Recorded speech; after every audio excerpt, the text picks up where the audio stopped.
This is the first goal from the Sunday varsity game versus Arkansas, and I want to teach you guys how important it is for each person to understand their role within the team and to understand situationally what's going on in the ice. Okay, because sometimes I think we kind of just go out there and we take our shift, and all we need to do is take 5 seconds before the shift starts to realize what players do we have on the ice and what players does the other team have on the ice. So on this shift right now, we got a third line out on the ice. We got Mason, Brandon, and Blake, and we got Nick and Sam on the ice defensively.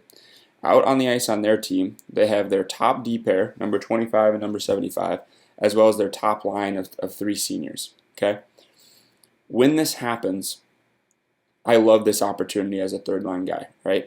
There's been teams where I played third line D minutes, and I knew when I was out on the ice against the other team's top line, all I'm trying to do is make the simple play. I'm trying to kill my shift, win my shift, make sure the other team doesn't score, so that way we can get our top players out on the ice, maybe against their weaker lines. So Blake and Brandon and Mason, what a great opportunity. Obviously, Mason, you're a senior, but Brandon and Blake as 2 freshmen, this is a great opportunity for us to win a battle within the battle, a game within the game, is just win this shift. And so we're doing a great job here. We're working hard. Blake ends up winning a board battle. We end up pushing this puck out. But right here, situationally, this is what I'm talking about. We're 1-on-2. Okay, we got a guy on our hip here, Brandon. We got a defenseman standing right in front of us. This is a senior defenseman or maybe a junior defenseman that you're skating at, and another junior defenseman right here on our back. 2 very good players on their team. We're not beating them 1-on-2. Okay, we're just simply not. This is a puck that's got to go into the corner, and it doesn't. We try to beat these guys 1-on-2 with a little cutback move, and it ends up not working out. There's mistake number 1 of we're going to see 4 mistakes. Second mistake here, okay? This guy defending, number 75 Mason, is within a stick length away. And when guys are within stick length away, we emphasize puck protection. And we've done drills at practice where you see somebody coming at you, they're close, our back's got to turn, we got to pin this puck up against the wall, and we got to make sure that we're not going to be easy to defend. Well, this is a very easy to defend position. This is what we call fronting, meaning we're going to show him our logo, we're going to show him the chest of our jersey, and when he's a stick length away, that's a really easy play. We're just going to put stick on puck, nothing to really worry about there. If this defender's maybe 2 or 3 stick lengths away, we can front, but when he's 1 stick length away, we've got to make sure we puck protect. We don't end up puck protecting, we get knocked off the puck. Okay, situationally again, looks like we probably have Brandon and Blake somewhere off to the left of our screen, but what it looks like is they have pretty good numbers on this puck. They have 4 guys in proximity to the puck, the guy who just hit Mason, as well as the 3 guys you can see on the screen. Not a good time to pinch, and if you guess that Sam's going to come down and pinch, you're correct. Sam comes down and pinch. What's even worse about it, 1 hand on our stick, okay, 1 hand on our stick. They've got 4 guys, we got 1 guy one-handed, and they end up winning this puck battle. Okay, there's mistake number 3, bad pinch. Mistake number 4 is we got to realize this is a 3-on-1 coming at us. So Nick, you can't really tell exactly where you're at, but you're actually right behind Brandon on the screen right now. And this is a 3-on-1. We've got to back off. We don't have numbers. And instead, we step up, and all this guy's got to do is make just a simple play to the middle of the ice, and now he's gone for a breakaway. It ends up back in the net. So simple mistakes, but they end up hurting us really bad. Like I said, situationally, we've got to understand from the start here, if I'm a third line guy playing against their top line, I'm not trying to beat guys 1-on-2. I'm pushing that puck into the corner. I'm living to fight another day. I need to make sure, again, I have good puck protection. We don't have good puck protection. We end up turning it over. I've got to know this is not a good situation to come down the boards and pinch, especially with 1 hand weak on my stick. And then we've got to realize that this is a 3-on-1 coming at us. We can't force that guy on the boards. Cover the guy in the middle, make that guy skate. Instead, we give up a breakaway, and it ends up in the back of our net. We're on the power play. We actually do a really good job on this face-off. Mace ties up. He's underneath the stick. Good body position. Logan and Matt should be moving in. Logan, we're a little bit late, but Matt, we do a good job coming in. Winning this puck. And we talk about decision making all the time, okay? And I've mentioned this to all of you guys.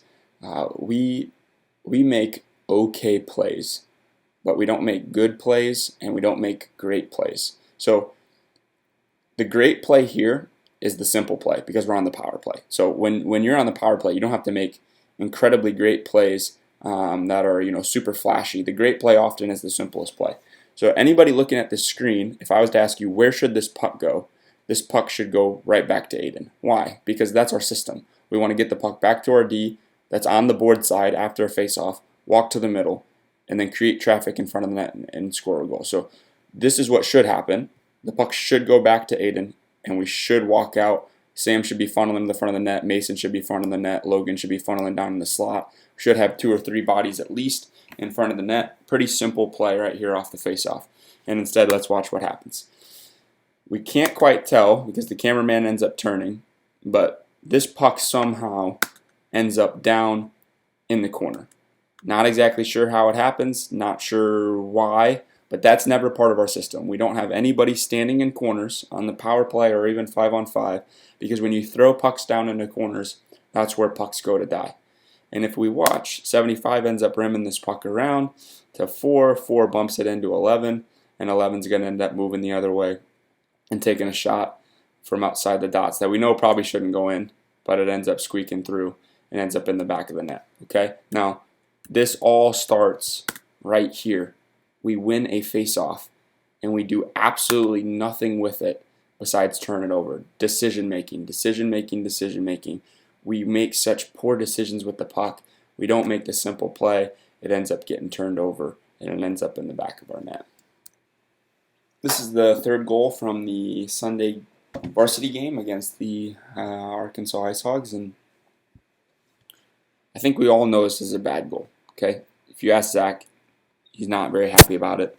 Not the best goal for him to give up, but I want you to look at just something pretty simple because I've seen this a lot throughout the year. We pointed it out from goals in the past, but what makes this especially worse is that we're on a power play. So the stream ends up getting messed up. We don't get to see how the faceoff gets won or lost, but I just want you guys to see where our gap is. So we're standing all the way back on our blue line, which is, once again, not a very good gap, but we actually make this gap even worse. So this guy gets the puck on the far side. Pierce, we should be moving right now our feet forward towards the inside of the ice and angling this guy out wide. And instead, we kind of just back off. We give them the blue line, and here we don't care. I mean, we kind of lunge at this guy a little bit. We wave our stick. I mean, we just let him blow right by us. There's no help here from Nathan. We're not below the puck. I understand 1,000% that this puck should never go in the back of the net. But on a power play, when it's 2-0 and we're trying to get back in the game, why are we not working harder? Why are we not working harder to gap up on these guys, make a play? We're just backing off. Nathan, we're just gliding. I should see you sprinting this guy, trying to create a 2-on-1 and win the puck. But instead, we just have no effort and ends up giving up a weak goal. So there's our 3 that we gave up on Sunday. A lot of mistakes that we can clean up. That's the thing. They're mistakes that we can fix. And it's all about limiting mistakes. It's all about fixing mistakes. And if we can find a way to do that, I think we're going to be all right as the year goes along.